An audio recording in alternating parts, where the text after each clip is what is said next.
Assalamualaikum warahmatullahi wabarakatuh.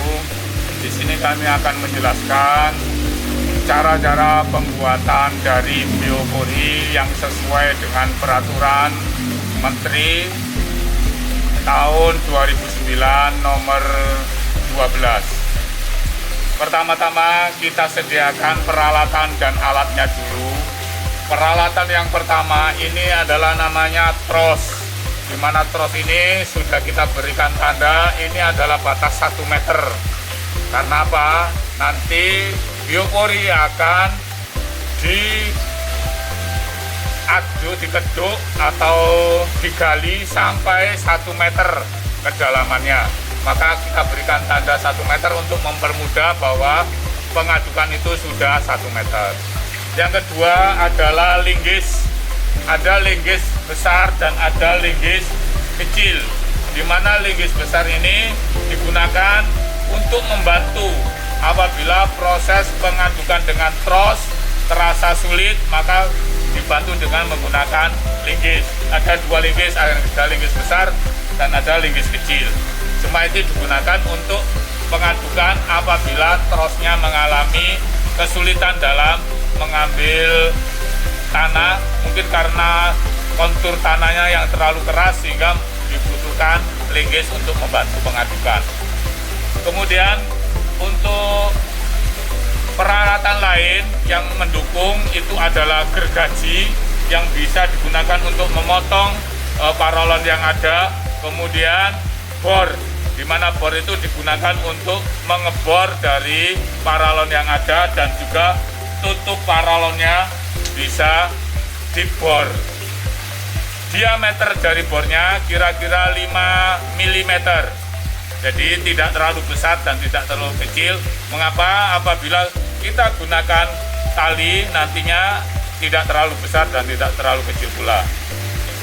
Untuk bahan yang lain itu adalah tali. Ya. Kita sediakan sekitar 75 cm. Tali ini digunakan untuk membuka atau menutup dari tutup bioporinya. Selanjutnya kita akan melakukan prosedur pengadukan. Baiklah, kita akan coba memulai dari proses penggalian untuk biopori. Mula-mula untuk mempermudah penggalian, maka tanah yang akan kita gali kita siram dulu menggunakan air. Sampai sekiranya cukup, maka air itu kita matikan dulu.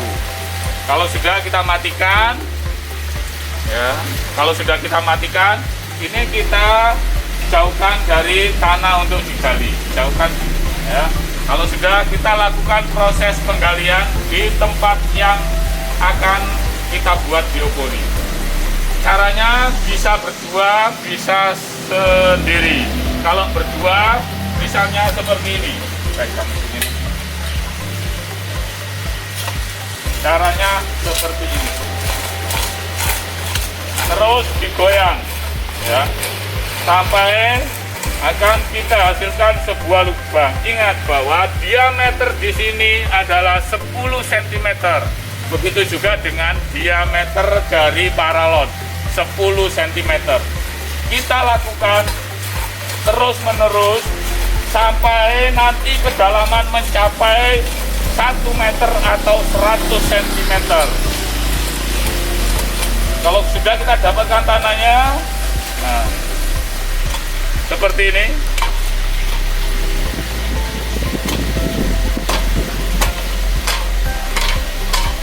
Kita lakukan kembali. Silakan.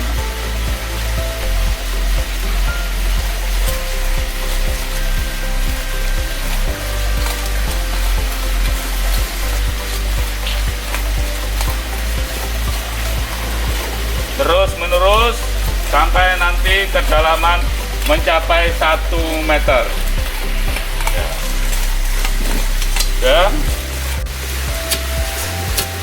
Karena tekstur tanahnya yang ada di sini keras, maka harus dibantu dengan linggis. Jadi kalau mengandalkan tros saja itu tidak bisa, maka dibantu dengan linggis.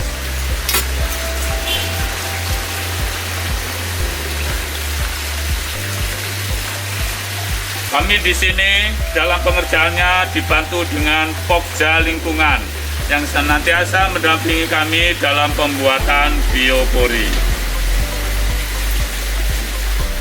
Baik, ini lubang biopori kita menggali sudah sekitar 1 meter, ya. Ini sekitar 1 meter. Baru kedapatan tanah berarti 1 meter. Mungkin di pencahayaan tidak bisa karena terlalu dalamnya. Untuk mempermudah dalam proses pembuatan komposnya, maka kita sediakan bantu dari paralon sekitar 35 cm. Supaya paralon ini tidak jatuh ke bawah, maka bisa kita gunakan paku sebagai tempat untuk terkaitnya di dalam tanah seperti ini. Nah, kita sediakan sekitar 4 paku agar paralonnya tidak sampai jatuh.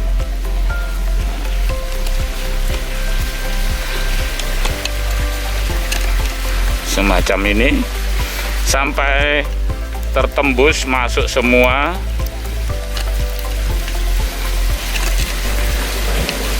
Harus masuk semua.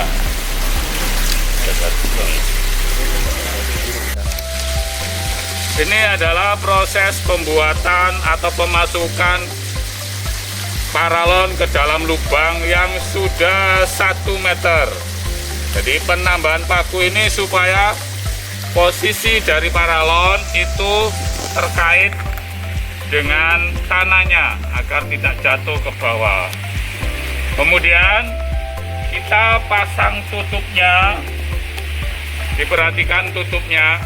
Tutup ini harus ada 4 celah supaya apa? Dalam pengambilannya supaya lebih mudah. Jadi seperti ini.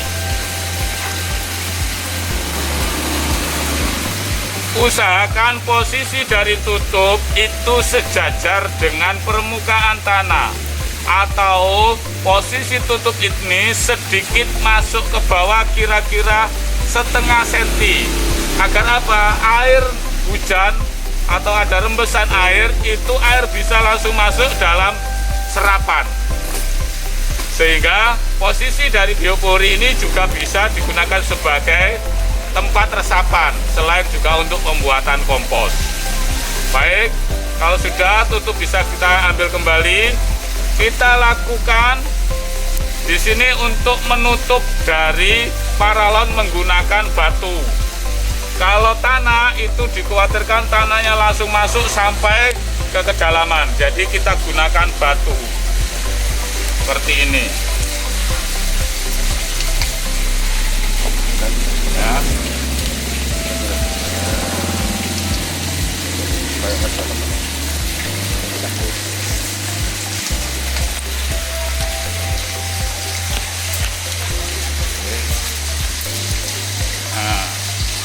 Sampai benar-benar dia dalam keadaan permanennya. Nah, sekali lagi paku harus tertancap semua, tidak boleh pakunya nyembul karena apa? Dikhawatirkan terkena tangan. Seperti ini. Jadi betul-betul ada dalam keadaan permanen. Ingat, ini harus sedikit lebih ke bawah supaya tutupnya bisa digunakan untuk menutupnya, atau jangan sampai terhalang oleh batu-batu yang digunakan untuk menutup dari biopori ini. Sekian, coba perhatikan sehingga nanti bisa digunakan untuk menutupnya. Nah, seperti ini. Mengambilnya pun juga kita bisa dengan mudah. Oke. Baik.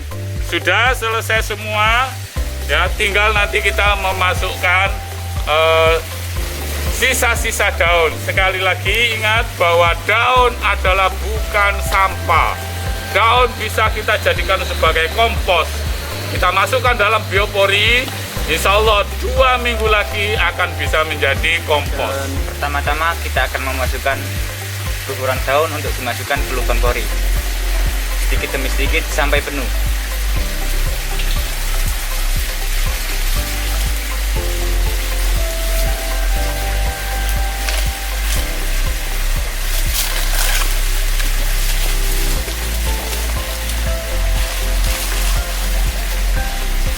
Kemudian kita tekan.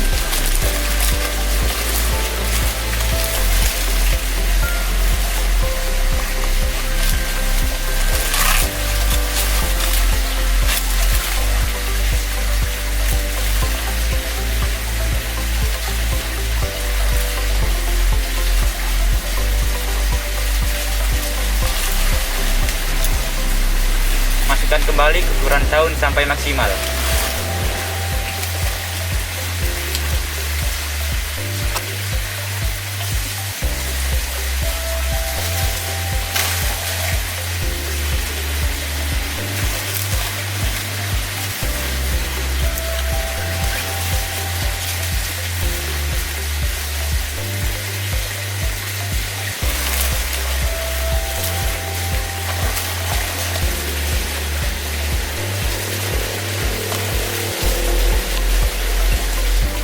Kemudian kita tutup, kita buka lagi setelah 2 minggu, ditambahkan daun-daun lagi.